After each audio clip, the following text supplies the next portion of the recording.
Now, Mali's military leader, Assimi Goita, recently signed a law extending his military rule by 5 years that can be renewed as many times as necessary without elections. What does that mean for the country and the African continent as a whole? President Goita has ruled Mali since 2020. He seized power with a promise to end the violence and killings by armed groups and return the country to civilian rule. But that still hasn't happened, and that's why Goita says he needs to extend his presidency. But he's not the only president on the continent to find it difficult to relinquish the reins of power.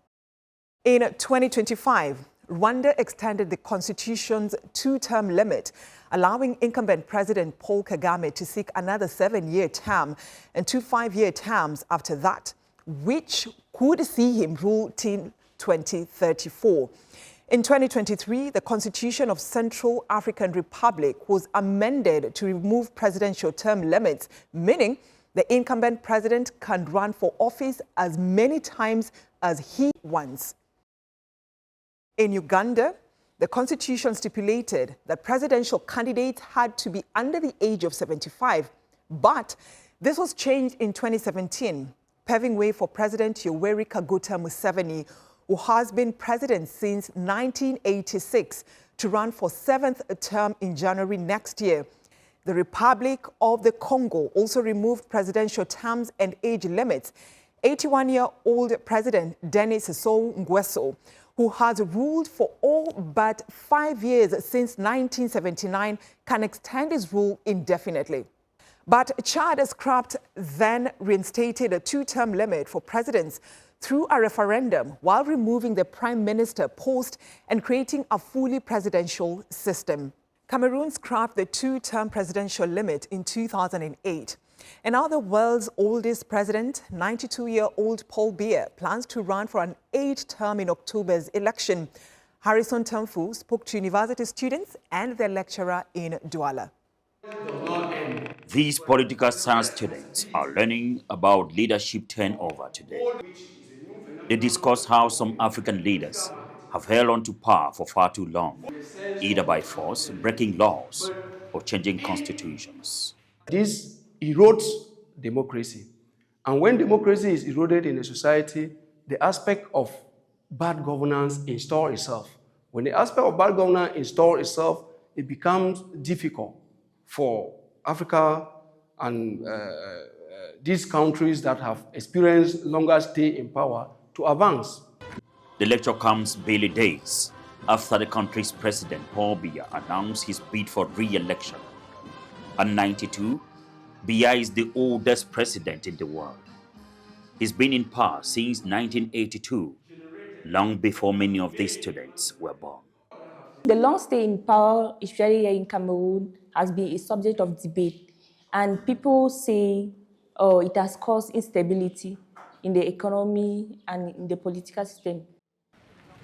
Biya's government is grappling with a deadly separatist movement in the country's English-speaking regions and attacks by the Boko Haram armed group. President Paul Biya scrapped term limits in 2008, clearing the way for him to run indefinitely.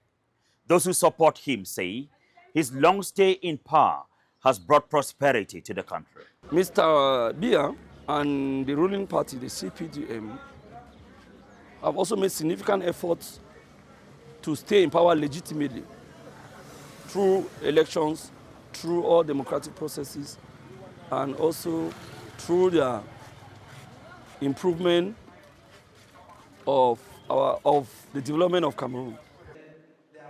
Back to the classroom, students and lecturers agree that Paul Biya is likely to win when the vote takes place in October because the country's opposition is too fragmented, so they are left with no alternative.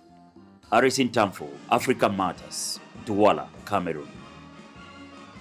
Let's hear more from Michael Amoa. He's the author of Decolonizing African Politics and an expert on African politics. Thank you for joining us here on Africa Matters. Now, the African leaders who've changed term limits, they say they need more time in office.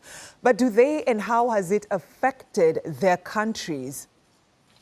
Well, this is an interesting question to be asking at the moment on the African continent. According to the research I've done, there have been 38 presidential extensions across 25 countries from 1960 to 2025.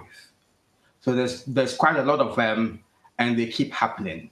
One interesting thing is actually that the African Union needs to take a second look at the Constitutive Act and address the policy gap. So Article 4P of the Constitutive Act will say that, according to the principles, they don't condone unconstitutional changes of government. By that, we mean coup d'etats. However, there are lots of other examples of unconstitutional changes of government, and by that I mean presidential extensions, however contrived. And these are also derailing the democratic milieu in which Africa is and causing a lot of problems, including creating conflict zones. And therefore, if the African Union is looking at suspending coup plotters, or actually suspending countries where coups have been staged, it should also take a serious look at addressing presidential extensions that are actually a lot on the continent. But Amor, and therefore, the Constitutive Act needs to be revisited to address that policy gap. All right, allow me to interject. When you say that the African Union needs to step in and find a solution, I mean, members of the African Union are still these heads of state. So how will this happen? Because they have their interests at heart when they serve their people as, you know, presidents of their own country. Exactly. That is a conundrum which we are facing at the moment, which actually suggests that, in practical terms, unless the African Union is able to resolve this conundrum, they are not going to be able to stop the likes of Fuena Singwe in Togo, Alassane Ouattara in Cote d'Ivoire, Denis Sassou Nguesso of Congo-Brazzaville, or Paul Biya of Cameroon from carrying on as they are. And in the same breath, they should stop antagonizing Mali, Burkina Faso, and Niger. You cannot fraternize with presidential extenders who have been there for 4 decades and antagonize coup plotters who have only been there for 4 years or 5 years or less. All right. So, and you know, researchers have actually linked term limits evasions directly to the surge of coups in Africa. And we are seeing military leaders changing the constitution to keep them in power. So what can be done to keep them in check? Well, essentially, the African Union needs to revisit the Constitutive Act principles or Article 4P and revise it to state that any head of state who exceeds 2 presidential terms is also suspended. Then if they're able to actually implement that, that may serve as a deterrent, or at least it will be saying something to the broad spectrum of African citizens who are querying the African Union's policy against coup plotters, fraternizing with presidential extendees and antagonizing coup plotters. That is the conundrum that needs to be resolved. And essentially, if we go into detail and look at things quite carefully, you probably realize that the likes of Mali, Burkina Faso, and Niger, whereas we're not trying to condone coups, it would appear that their top priority is to have political stability in order to be able to address the terrorism as well as other economic problems, including perhaps planning to get rid of the CFA franc and other things by forming a sub-economic union among them 3 and others who want to join or get rid of the CFA franc. So you realize that that's their top priority, and they've only just started. They haven't even clocked the 5 years. So they are the least of Africa's problems, really, if we're talking about examples that derail democratic principles. We really need to be concentrating on the likes of Paul Biya of Cameroon, Fuena Singwe of Togo, Denis Sassou Nguesso of Congo-Brazzaville, Equatorial Guinea, and all the rest of them. So just based on your... So just based on your Yeah. explanation, based on what you're saying, so where does this leave, democracy within the continent? Because we're seeing coups in different African countries, and when these military leaders take over, they say, we will ensure there is, the country goes back to civil rule. When that time comes, we're not seeing any election being held. Yes, interesting point. So the examples we're talking about, Mali, Burkina Faso, Niger, have only just started. They haven't even clocked 2-3 years, let alone to the 5. We don't know what happens when it comes to the 5, so we'll have to wait and see what happens then. Like I said, these are the least of Africa's undemocratic principles, in the sense that those that say are actually practicing the democracy have abused it and extended their presidential terms and have been there for 43 years and more. And the African Union is doing nothing about these. And so the complaint against the AES3 or the Alliance of Sahel States with regard to any new laws that allow them to stay for longer at the moment is practically a red herring, in the sense that when we're looking at those that have abused democratic principles, these are not the ones at all. Right. Like I mentioned, we're talking about Alassane Ouattara of Ivory Coast, Faure Assimi of Cote d'Ivoire, Paul Biya of Cameroon, Denis Sassou Nguesso of Congo-Brazzaville, Equatorial Guinea, and lots of others. And talking about Cameroon, about 10 African leaders have been in power for nearly 2 decades and more. Does this matter? And if it does, how? Yes, this really does matter. So, for example, Cameroon, Paul Biya has been there for more than the 20 years you mentioned. He's been there for 43 years and counting. Denis Sassou Nguesso of Congo-Brazzaville, 43 years and counting. Nguema of Equatorial Guinea, more than 43 years and counting. And this actually does matter because for some of these who have been there for several decades, one main reason why Mali, Burkina Faso, and Niger have actually staged coups against presidents who they perceived as foreign puppets. So really, for one reason or the other, the African Union does not want to have a foreign policy department. I mean, every continental body has a foreign policy department except the African Union. They don't want to have a foreign policy department. And because of that, they don't have a foreign policy lens to address foreign policy interventions that have kept puppets in power on the African continent. And therefore, the question you ask, how are they going to be able to address, this conundrum of heads of state being there for decades, 4 decades and more? That is the question that needs to be revisited by looking at the Constitutive Act of the African Union to insert or revise it to include suspension of heads of state who stayed there for more than 2 presidential terms. All right. We'll have to end it there because of time. Michael Amor, thank you for talking to us here on Africa Matters.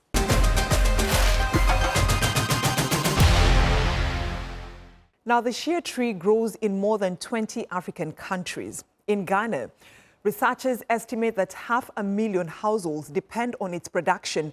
But as Rolinsika Mam reports, it's under severe stress. Risking it all for a lifeline. The Shea tree is the gold mine for these women. A basin of shea nuts sells for around $15 and a full bag can go for $75. Processing and selling shea butter means extra income, but that opportunity is slipping away. The trees are now failing. You roam vast areas competing with snakes and still can't fill a basin. In the past, just a few trees could fill basins and sacks. If this continues, we will no longer have jobs. Pickets say they used to harvest 5 to 10 kilograms from a tree. It now yields about 3. Disturbing weather changes, unpredictable, erratic rainfall and prolonged dry spells with temperatures frequently exceeding 40 degrees Celsius are causing shea trees to yield far less than they once did. Shea is used in beauty products, confectionery and pharmaceuticals, and its decline comes at a time when local and international demand for these products are surging. A Future Markets Insights report values the global shea industry at about $2.75 billion and is projected to double by 2033. Official data shows Ghana ranks among the leading global producers and exporters of shea butter and nuts, contributing nearly 75,000 tons. But the industry has a severe supply problem. There's this advocacy to ban the exportation of the shea. The yield we have now is not able to feed our local industries. Instead, the government and the private sector are promoting the cultivation of fast-growing and drought-resistant shea tree varieties to tackle the problem. We have to plant them. Reduce the gestation period of the shea tree to 2 years. Grafted shea trees are fruiting in the nursery, and once you transplant them, within a year or two, or let's say on average 2 to 3 years, we can have shea fruits. Experts warn that severe weather will likely persist, further disrupting both local and global shea supply chains. Meanwhile, people here hope that efforts to preserve the indigenous shea tree will drive up yields once again. Rolin Sikamam, Africa Matters, Nantong, Ghana. Families across the continent are worried about a recently passed U.S. remittance tax. They fear it may force their loved ones towards informal transfer methods, raising the risk of fraud. Critics also argue that the bill may fail to deter migration. It may instead worsen the financial hardships that often fuels it. Timothy Obiezu reports from Abuja. In 2017, Janet Okere visited her daughter, a practicing nurse in Alabama, for the first time. But she says with increased visa scrutiny over the years, it's become more difficult to travel to the United States. And now, her monthly stipend of $1,500 sent by her daughter is threatened by a new remittance tax imposed by President Donald Trump. The taxes are too much for the immigrants there. Let them, if they are sending 1,000 to their people, make them say 500. In late May, the U.S. House voted in support of the 1% remittance tax as part of Trump's so-called One Big Beautiful Bill. The tax, which takes effect next year, targets non-commercial transfers sent from the U.S. to recipients abroad. Of course, it's going to affect the families that are the ultimate beneficiaries of the remittances. Because then it means that a smaller amount of that is going to come to them. It also means that probably monies will not come the way it used to come. World Bank data shows that in 2023, Nigeria received $19.5 billion in remittances. Analysts say the country could lose up to $1 billion annually once the U.S. tax is implemented.